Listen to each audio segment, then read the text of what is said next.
Welcome back to another episode of Archie's Sonic Character Files as we explore the histories of the inhabitants on planet Mobius.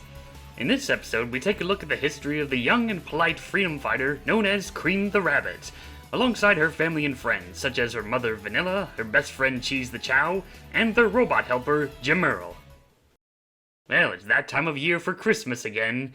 Too bad there doesn't exist that many winter-themed characters in the Archie Sonic universe, and I already did an episode covering the Arctic Freedom Fighters. But hey, Christmas is a time to be with family and friends, and Cream and her mother are the most wholesome family in the Sonic franchise. So yeah, that's my excuse on why I'm covering them for a Christmas-themed episode rather than an Easter-themed episode. That, and I just realized that this month is the 20th anniversary of Sonic Advance 2, the game that debuted Cream, Cheese, and Vanilla. So yeah, looks like this is gonna be a Christmas-themed episode and an anniversary-themed episode. But aside from that, there is a rather odd explanation on why it took Archie Sonic so long to get these characters into the comics. Cream, Cheese, and Vanilla made their first appearances in issue 217 in the story Welcome Back, Chow. They live a peaceful life in the southern baronies in their fancy mansion and a nearby Chow garden. That is until Snively showed up where he plans to drill the plantation for mystical energy. Cream and her mother frantically try to move the Chow to a safe place, but lucky for them, Amy Rose shows up to help out. With the combined efforts of Amy and Cream, they were able to defeat Snively, but accidentally end up destroying their home in the process. To make up for her mistake, Amy insists that Cream and Vanilla move into her house in New Momotropolis for a while, until Nicole builds them a new house. Cream doesn't want to leave the Chow behind in their former home now in ruins, but Amy reassures her that the Chow will be moved to New Mobotropolis' Chow Garden and will be taken care of.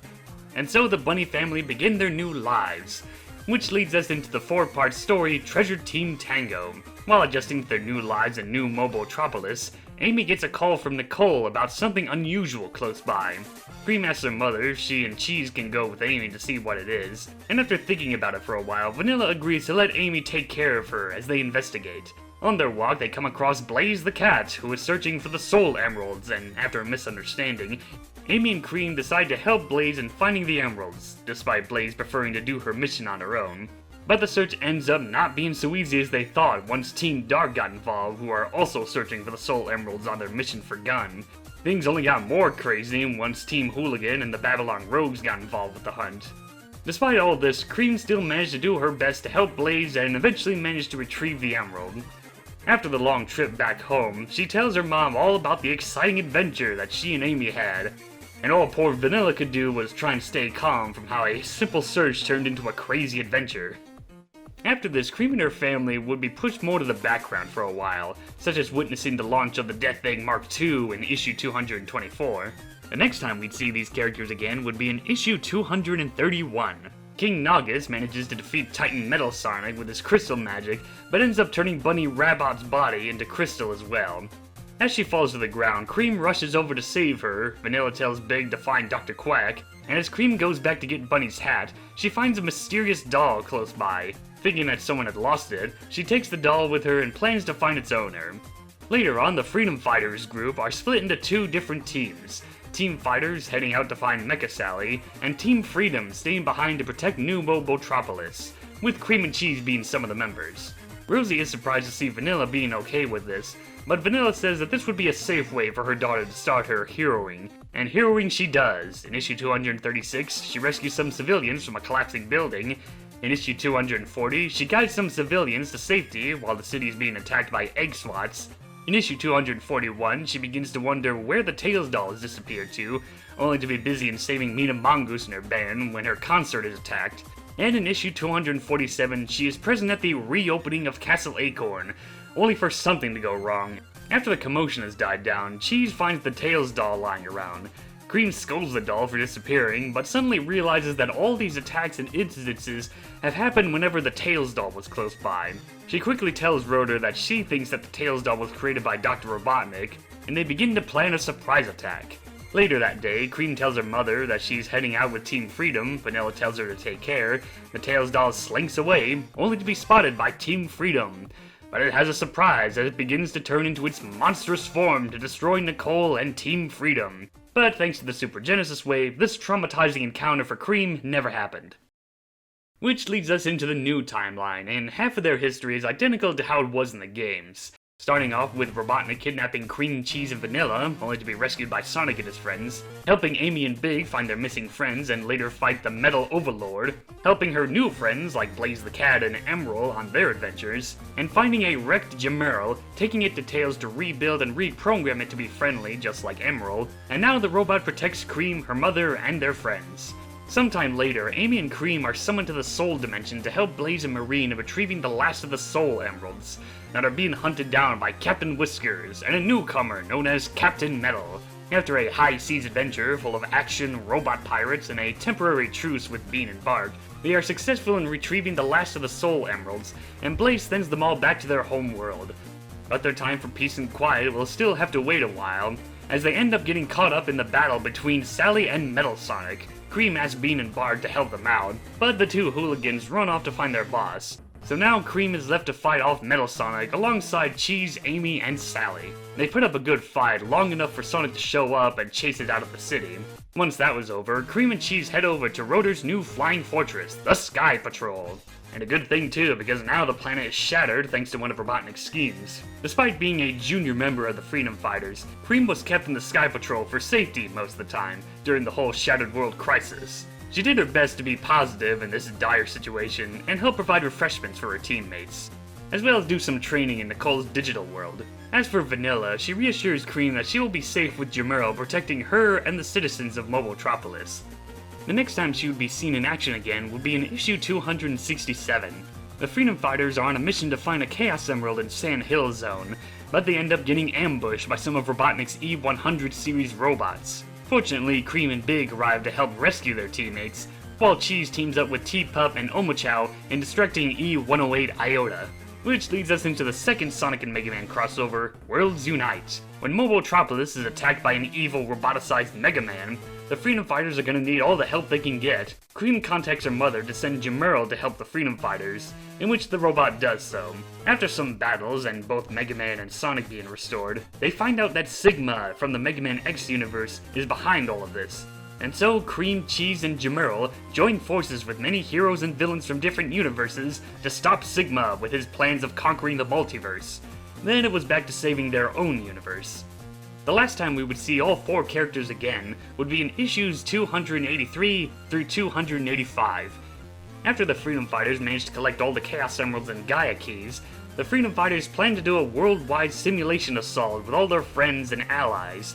So Sally sends Big, Cream, Cheese, and Tails to Castle Acorn, where the items will be stored in the Royal Vault for the time being, and it gives Cream and Cheese a chance to rest up a little while and catch up on events with Vanilla and Gemerl. But their time is cut short when Robotnik sends out an army to attack Castle Acorn to retrieve the emeralds and keys. Gemerl does his best to fight off the invasion, but it was too much for this robot, and Metal Sonic manages to escape with the goods. Luckily, Cream, Cheese, and Big are there to help out their robotic friend in fighting off the rest of the badniks, while the Freedom Fighters continue on with their mission.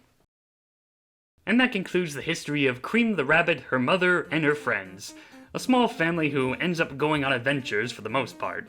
Out of all the Sonic game characters, it feels like they're the ones that have had the least amount of differences compared to their main game counterparts. With the exception of Jamiro, of course, but I'll get to that later.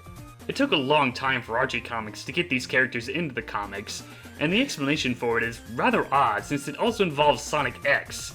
Yeah, despite the fact that Cream, Cheese, and Vanilla first appeared in Sonic Advance 2 on the Game Boy Advance, apparently there was a time when Sega felt like those characters should be more exclusive to the Sonic X franchise. I suppose they just thought that most people were introduced to these characters through the anime and not the games. And admittedly, I was first introduced to Vanilla through Sonic X. So yeah, they were considered off limits from being used in the Archie Sonic series, but they were allowed to be featured in the Sonic X comics, which was another series that Archie was working on. Once the Sonic X franchise died out, and dealing with some negotiations, the team was finally allowed to use them in the main Archie Sonic series. I do like Cream. She's kind and sweet, always being polite but still willing to help her friends, even when things get crazy. Some of my favorite moments with her are from the Treasure Team Tango story arc, with how she interacts with characters like Blaze the Cat and Omega, and it was nice to see her become more of a junior freedom fighter when joining Team Freedom, always making sure that people are safe and all that.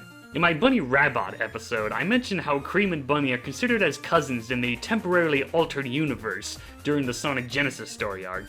But coincidentally, it just so happens that both characters originated from the Southern Baronies in Archie Sonic's old timeline. So, I don't know, maybe they were tinkering around with the idea to make it canon, but they never got a chance to establish it. Or maybe the location is just a popular hotspot for rabbits. It is odd that we don't see much of her with the Tails doll. Like, there's all the incidences that happen and all that, but we never get a moment to see where she's just home with the doll, probably having some playtime, while the Tails doll is secretly wandering the house without her knowing and stuff like that. When the new timeline started, it felt like Cream was pushed more to the background.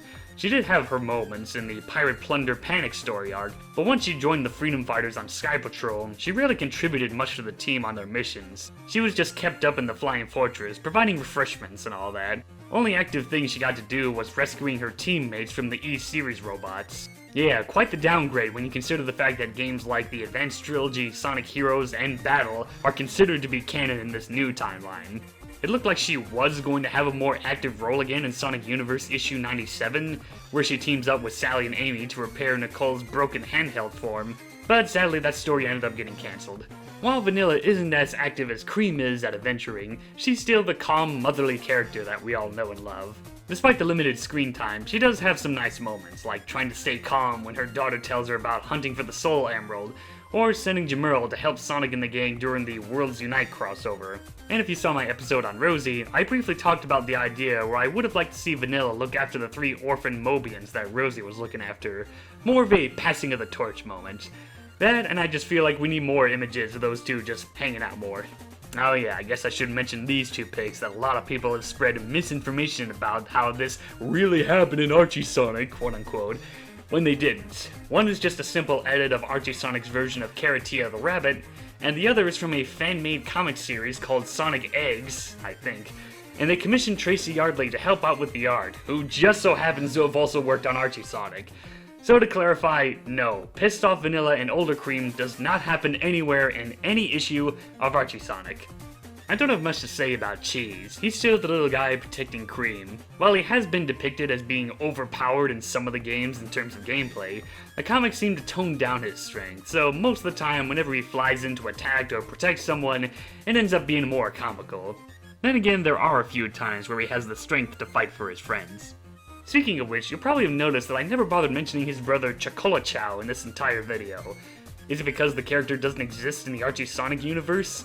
Yeah, not quite. While Chocola never made a physical appearance, he has been name-dropped a few times in the series, like in the Complete Sonic Comic Encyclopedia and in issue 267.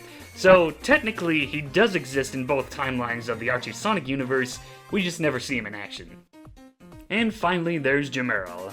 Well, if you've seen my episode on Shard, then you'll pretty much know that I'm not a fan of this version of the character. I mean, sure, this robot didn't have much of a personality in Sonic Advance 3, but taking the personality of an already established character like Shard and giving it to someone else just feels very uncanny. Yeah, this robot just having this snarky personality, being like, hey buddy, all I wanted is some peace and quiet, and then you had to cause a fuss around here. Yeah, I mean, it works fine for Shard because, you know, he was the original Metal Sonic and all that, but with Jamiro, it just comes off as being very jarring. It just makes me wish that it was Shard doing all those things rather than Gemerl impersonating him. But to be fair, this was the first time that Gemerl returned in an active role in any official Sonic media, seeing as how he was forgotten and abandoned after Sonic Advance 3. So it's nice to see Archie Sonic's new timeline do what they do best with the obscure Sonic characters. At least this thing fared a lot better than Emerald. Yeah, in the old timeline, Emerald doesn't exist, mostly due to Sega not allowing them to use the character, and in the new timeline, they already established that the events of Sonic Battle already took place, so just like what they did with Gamma, Emerald only gets one small cameo in issue 271. So yeah, it's nice to see Gemerl being remembered, just not a fan of the personality. But it does make me curious on what other people think about this version of the character, especially those who aren't familiar with Shard and the Archie Sonic comics. Nowadays, time hasn't been too kind to poor Cream the Rabbit in the Sonic games. She hasn't been given an active role in a new game since the events of Sonic Generations. Well, okay, she did show up in a few mobile phone spin-off games, but in terms of a mainline Sonic game, she went and shared the same fate as Tiny Kong and other video game characters who have been neglected and abandoned. But hey, at least we still have fan art. Yeah. And of course, IDW Sonic. In fact, that's the only thing that's keeping these characters alive. Cream is still the polite young lady, willing to help her friends. Vanilla is still best bunny mom. Gemerl now has a new personality where he acts more like a Gamma 2.0 in a way, which works better in my opinion. And hey, even Chocola Chow gets to make a physical appearance this time. Kinda funny how Cream and the other characters originated from the games, then they were considered as Sonic X exclusive characters for a while, and now they've become more exclusive to the official Sonic comics. Well, still better than nothing. Well, that takes care of this character file, so until then, I got a juice!